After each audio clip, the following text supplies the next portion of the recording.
तो गाइस कैसे हैं आप सब लोग। थंडर किंग के एपिसोड 03 के साथ हाजिर हो। तो लास्ट एपिसोड के एंड पे हमने देखा था कि मास्टर जियांग जंग मास्टर डोंग को वहां पर बेइज्जत करके भेज देती हैं, जबकि वो खुद भी वहां पर से चला जाता है और अपनी शर्त को पूरा नहीं करता, यानी कि चैन ली को अपना ग्रैंडपा नहीं बोलता। उसके बाद वहां पर से सीन खत्म होने के बाद इस एपिसोड की शुरुआत में चैन ली अपने मदर फादर और अपनी बहन के पास जाता है उनसे मिलने के लिए। तो उनको भी वो यहीं पर इसी सेक्टर में लेकर आया होता है, क्योंकि ये लोग डीमन सेक्टर के लोगों से बचकर भाग रहे हैं। इसी वजह से ये लोग यहाँ पर आए हुए हैं। इसकी और कियान रैन की फैमिली वो दोनों यहाँ पर आकर इसी सेक्टर में आकर बना ले रही है, ताकि यहाँ पर आकर वो लोग इनको पकड़ ना सके। उसकी मदर और फादर बहुत ज्यादा खुश होते हैं। वो सभी लोग उसे कंग्रेचुलेट कर रहे होते हैं कि उसने यहाँ पर झांटियान सेक्टर के टेस्ट को पास कर लिया। वो झांटियान सेक्टर का एक किंडर डिसाइपल बन चुका है। तो उसके फादर उसे कहते हैं, चैन ली अब जबकि तुमने यहाँ पर झांटियान सेक्टर को ज्वाइन कर लिया, तो मुझे ये बताओ कि मोलिंग सेक्टर का क्या होगा, उनके बारे में क्या सोचा है। चैन ली अपनी मदर और फादर दोनों को चेयर के ऊपर बिठा देता है और कहता है, आप लोगों को इस बारे में परेशान होने की जरूरत नहीं है। झांटियान सेक्टर एक बहुत ही पावरफुल सेक्टर है और हम लोगों ने यहाँ पर शेल्टर लिया है। इसका मतलब यह है कि मोलिंग सेक्टर के लोग यहाँ पर आकर हमें बिल्कुल भी परेशान नहीं कर सकते। मुझे और कियान रैन हम दोनों को यहाँ पर टच भी नहीं कर सकते, क्योंकि हम लोग झांटियान सेक्टर के इनर डिसाइपल्स बन चुके हैं और आप दोनों को परेशान होने की जरूरत नहीं है। नाई फैमिली और हमारी ली फैमिली ये बिल्कुल सेफ रहेंगे। फिर साथ ही वो अपने पास से कुछ बुक्स निकालता और कहता है, ये मेरे पास कुछ स्पेशल मार्शल आर्ट्स की बुक्स हैं। इन मैनुअल्स के ऊपर मार्शल आर्ट्स की बहुत सारी ट्रेनिंग्स लिखी हुई है। ट्रेनिंग्स को अगर आप लोग मास्टर कर लेते हैं तो आप लोग खतरे से अपने आप को बचा पाएंगे, छोटे मोटे खतरों से निपट पाएंगे। तो उसके फादर मदर उसे कहते हैं, तुम्हारे पास ये स्पेशल टेक्निक्स कहाँ से आई है, ये मैनुअल तुम कहाँ से लेकर आए हो। तो वो उनसे कहता है, ये बस मैं ये समझ ले कि मैं काफी ज्यादा लकी था। झांटियान सेक्टर को ज्वाइन करने के बाद मास्टर ने मुझे काफी सारी बुक्स दी है, तो उन बुक्स में से कुछ मैं आपको देकर जा रहा हूँ। तो आपको बिल्कुल परेशान होने की जरूरत नहीं है, ये बिल्कुल साफ और क्लीन है, यानी कि इनके ऊपर कोई भी इल्जाम नहीं है। मैं इनको चोरी करके नहीं लाया। तो फादर और साथ उसकी सिस्टर वो तीनों ही अपनी अपनी बुक को पकड़ते हैं और उसको रीड करना स्टार्ट कर देते हैं। चैन ली वहाँ पर सोच रहा होता है, पिछली लाइफ में मैं थंडर किंग हुआ करता था, यानी कि मैं इतना ज्यादा पावरफुल था और मेरी थंडर एबिलिटी इतनी ज्यादा थी कि सभी लोग मुझे थंडर किंग कहा करते थे। इसी वजह से यहाँ पर मैं थोड़ी सी कलेक्शन को तो अफोर्ड कर ही सकता हूँ, यानी कि ये सारी की सारी मार्शल आर्ट्स की बुक्स ये मेरी पिछली लाइफ से मेरे पास है। चैन ली अपनी फादर मदर और सिस्टर से कहता है, फादर मदर सिस्टर मैं तुम लोगों से वादा करता हूँ, मैं दोबारा कभी किसी भी सेक्टर के लोगों को तुम्हें हर्ट करने नहीं दूंगा। यहीं पर हमें ये बात भी बताता है कि आखिर वो इन सभी लोगों को इतनी शिद्दत के साथ प्रोटेक्ट क्यों कर रहा है। वो कहता है, पिछली लाइफ में जब वो अपने घर वापस आया था तब तक उसकी फैमिली मर चुकी थी, यानी कि उसकी मदर फादर और सिस्टर वो सभी लोग मर चुके थे। वहाँ पर जो लोग थे वो सभी लोग उसको मारने के लिए वहाँ पर रेडी थे। ये सब कुछ मोलिंग सेक्टर के लोगों ने किया है। चैन ली कहता है, मैं मोलिंग सेक्टर के लोगों को बिल्कुल भी नहीं छोड़ने वाला। चैन ली अपनी मदर और फादर से मिलने के बाद वहाँ से वापस अपने सेक्टर की तरफ निकल पड़ता है। तो उसके साथ कियान रैन होती है। कियान रैन उसे कहती है, मुझे तो लगा था कि झांटियान सेक्टर को ज्वाइन करना काफी ज्यादा मुश्किल होगा, लेकिन अगर मैं यहाँ पर सच्ची बताऊँ तो ये बहुत ज्यादा आसान था। हम लोग तो बड़ी आसानी के साथ इस सेक्टर में एंटर हो गए हैं और इनर डिसाइपल्स बन गए हैं। कि हमारा चैन ली उसकी बात सुनने के बाद खासना शुरू कर देता है, यानी कि वो उसे इशारा कर रहा होता है कि उसकी भी तारीफ करो। तो वो उसकी तारीफ करते हुए कहती है, हाँ मुझे पता है सब कुछ तुम्हारी वजह से पॉसिबल हो पाया, क्योंकि तुमने मुझे उन सारी मार्शल आर्ट्स की टेक्निक्स को मास्टर करने में मदद की थी। मदद से मैं इस टेस्ट को पास कर पाई। उसी वक्त चैन ली को महसूस होता है कि यहाँ पर कोई है और उसके ऊपर अटैक होता है। चैन ली जल्दी से अपनी गर्दन को साइड के ऊपर करता है और उसके ऊपर जो शोरिकन फेंका गया होता है वो उससे अपने आप को बचा लेता है। जल्दी से पीछे की तरफ घूमता और कहता है, कौन है यहाँ पर। कियान रैन उसे कहती है, क्या हुआ, क्या यहाँ पर कोई है। तो वो दोनों पीछे की तरफ देखते हैं तो उनके पीछे यंग मास्टर डोंग होता है। डोंग शूलियांग अपने साथ कुछ और लोगों को लेकर आया होता है, जबकि उनके साथ चैन फैमिली का एक एल्डर भी होता है जिसका नाम चैन ज़ुकोन होता है। चैन ली उसे देखकर कहता है, ये तो चैन ज़ुकोन है। कियान रैन कहती है, ये सभी कमीने एक साथ मिल चुके हैं और जहाँ पर ये हमें पकड़ने के लिए आए हैं। चैन ली उसे कहता है, ये जरा भी मुश्किल नहीं है, इसने हमारे दुश्मन को ढूंढा और दुश्मन को अपने साथ मिलाकर अपनी पावर्स को बढ़ा लिया, क्योंकि हमारे दुश्मन एक दूसरे के साथ मिल चुके हैं। तो चैन ज़ुकोन आगे बढ़ता है, चैन ली से कहता है, चैन ली तुम एक बहुत ही बुरे लड़के हो, तुमने हर बार मेरे प्लान को फेल किया है। हर बार जब भी मैं कोई प्लान बनाता हूँ तुम मेरे प्लान को फेल कर देते हो और मुझे सेक्टर पैट्रियट नहीं बनने देते। अपने हाथ के ऊपर अपनी लाइटनिंग को रिलीज करता है और उससे कहता है, चैन ज़ुकोन तुम एक बहुत ही बुरे इंसान हो। तुम बोल रहे हो कि चैन फैमिली का रियल मास्टर कौन है। चैन फैमिली का रियल मास्टर मेरे फादर है और तुम्हें यहाँ पर कोई भी हक हासिल नहीं है कि तुम मेरे फादर की जगह ले सको। तुम एक गद्दार इंसान हो। तुमने मोलिंग सेक्टर के साथ मिलकर मेरे फादर को गद्दी के ऊपर से हटाने की कोशिश की ताकि तुम हमारे चैन फैमिली के नए लीडर बन जाओ। इस वजह से तुम्हें फैमिली से निकाल दिया गया और अब तुम यहाँ पर दोबारा से मेरे पर अटैक करने के लिए आए हो। तुम्हें क्या लगता है कि मैं यहाँ पर तुम्हें ये सब कुछ करने दूंगा। तुमने डोंग शूलियांग के साथ मिलकर ये बात साबित कर दी कि तुम मेरे दुश्मन हो। और साथ ही वो डोंग शूलियांग से कहता है, डोंग शूलियांग अब मुझे ये बताओ कि तुम शर्त को कब पूरा करोगे, तुम मुझे अपना ग्रैंडपा कब बोलने वाले हो। डोंग शूलियांग इस बात से गुस्सा आता है, अपने लोगों से कहता है, जल्दी से आगे बढ़ो, इसको मार डालो। वो सभी लोग अपनी अपनी तलवारें लेकर हमारे चैन ली के ऊपर अटैक करने के लिए आगे बढ़ते हैं। इसी वो लोग चैन ली के करीब पहुंचते हैं। हमारा चैन ली वहीं पर बड़ी एक्शन के साथ अपनी लाइटनिंग थंडर को रिलीज करता है। तो एक जबरदस्त अटैक होता है जिसकी वजह से उनमें से काफी सारे जख्मियों का पीछे गिर जाते हैं। चैन ली उनसे कहता है, चैन ज़ुकोन तुम्हें लगता है कि बस तुम बस यहाँ पर इतना ही कर सकते हो कि अब तुम यहाँ पर मेरे ग्रैंडसन यानी कि तुम मेरे पोते के साथ भी यहाँ पर मिल चुके हो, लेकिन फिर भी तुम दोनों यहाँ पर इतने पावरफुल नहीं हो कि तुम मुझे हरा सको। के साथ ही वो दोनों सेम टाइम पर एक साथ उसके ऊपर अटैक करने के लिए आगे बढ़ते हैं। चैन ज़ुकोन ऊपर वाली साइड से अपनी पाम को यूज कर रहा होता है, जबकि नीचे वाली साइड से डोंग अपने भाले के साथ हमारे चैन ली के ऊपर अटैक करता है। दोनों की अटैक हमारे चैन ली की बॉडी के साथ हिट होती है, लेकिन चैन ली वहाँ से गायब हो जाता है क्योंकि वो सिर्फ एक इल्यूजन होती है। तो हमारा चैन ली वहाँ पर एक मिराज टेक्निक को यूज करता है जिससे अपने बहुत सारे शैडो क्लोन्स बना लेता है। उसकी बहुत सारी आफ्टर इमेजेस होती है जो जिन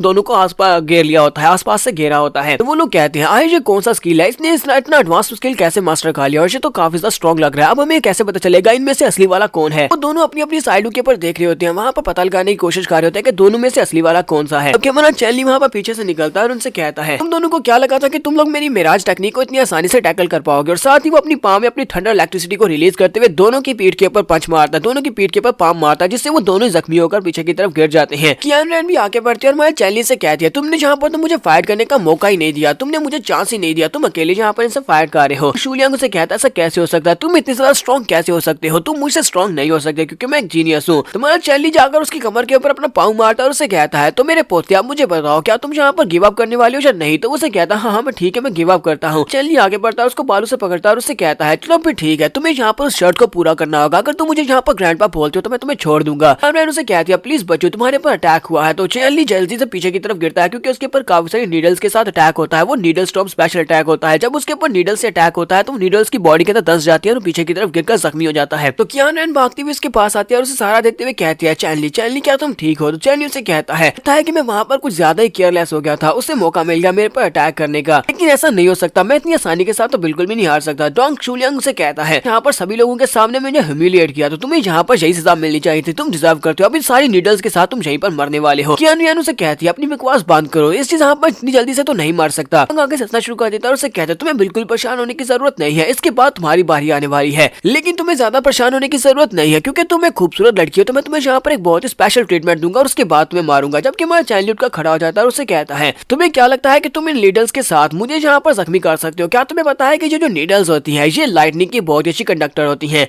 उसे कहती है इस बात का क्या मतलब है, तुम्हारा चाइल्ड अपनी बॉडी के अंदर इलेक्ट्रिसिटी को जब रिलीज करता है क्योंकि उसके पास स्पेशल पावर इलेक्ट्रिसिटी होती है, तो इसी के साथ ही वो सारे नीडल्स उसकी बॉडी के अंदर से अपने आप बाहर निकल जाती है। नीडल्स को अपनी इलेक्ट्रिसिटी के साथ कंट्रोल कर रहा होता है और उनके साथ कंट्रोल करते हुए उसे वापस उस डोंग की तरफ फेंक देता है। डोंग शूलियांग की बॉडी के साथ जाकर टकराती है तो डोंग शूलियांग काफी जख्मी होता है, वो नीडल्स की बॉडी के अंदर धंस जाती है और पीछे की तरफ गिर जाता है। जबकि हमारा चैनली कियान रैन की आंखों पे हाथ रखता है और उसे कहता है ये वाला नजारा बहुत ज्यादा पेनफुल होने वाला है, प्लीज तुम इसको मत देखो, क्योंकि नीडल्स जब डोंग शूलियांग की बॉडी के अंदर धंसती है तो उसे बहुत ज्यादा पेन होता है, वो जोर जोर से चिल्ला रहा होता है। तो जैसे ही वो उठता हुआ पीछे की तरफ गिर रहा होता है उसी वक्त वहाँ पर काफी ज्यादा पावरफुल एनर्जी नजर आती है, हवा में वहाँ पर एनर्जी के साथ उड़ रहा होता है। उसी वक्त एल्डर डोंग वहाँ पर पहुंच जाते हैं और कहते हैं कौन है जिसने मेरे पोते को जख्मी किया है। तो वो जल्दी से जंप करते हुए अपने पोते को कैच करते हैं, ग्राउंड के ऊपर लैंड करते हैं, जबकि उनका पोता वहाँ पर ग्रैंडपा कहने की कोशिश कर रहा होता है लेकिन वो कह नहीं पा रहा होता। ग्रैंडपा इस बात से अभी तक गुस्सा हो जाते हैं और कहते हैं उनको यहाँ पर इसकी कीमत चुकानी पड़ेगी और इसकी कीमत मौत होने वाली है। कियान रैन उसे कहती है छोटा बच्चा तो बहुत ज्यादा कमजोर था, ये यहाँ पर फाइट नहीं कर सकता था, इसी वजह से इसने यहाँ पर अपने बाप को अपने दादा को बुला लिया है ताकि वो यहाँ पर इसकी जगह पर फाइट कर सके। जबकि हमारा चैनली उसे कहता है एल्डर डोंग ये सब कुछ मेरी गलती है, मैंने तुम्हारे पोते के ऊपर अटैक किया, मैंने इसे जख्मी किया, इस सब का हमारी कियान रैन के साथ कोई भी ताल्लुक नहीं है, इसलिए इसको सजा मत देना। कियान रैन उसे कहती है ऐसा मत करो प्लीज, ऐसा मत कहो। तो यहाँ पर हम लोग अपनी एपिसोड 03 का एंड करेंगे। नेक्स्ट एपिसोड में देखेंगे कि एल्डर डोंग इनको क्या सजा देने वाले हैं। एपिसोड की एक्सप्लेनेशन अच्छी लगी हो तो वीडियो को लाइक और शेयर कर दें। शुक्रिया।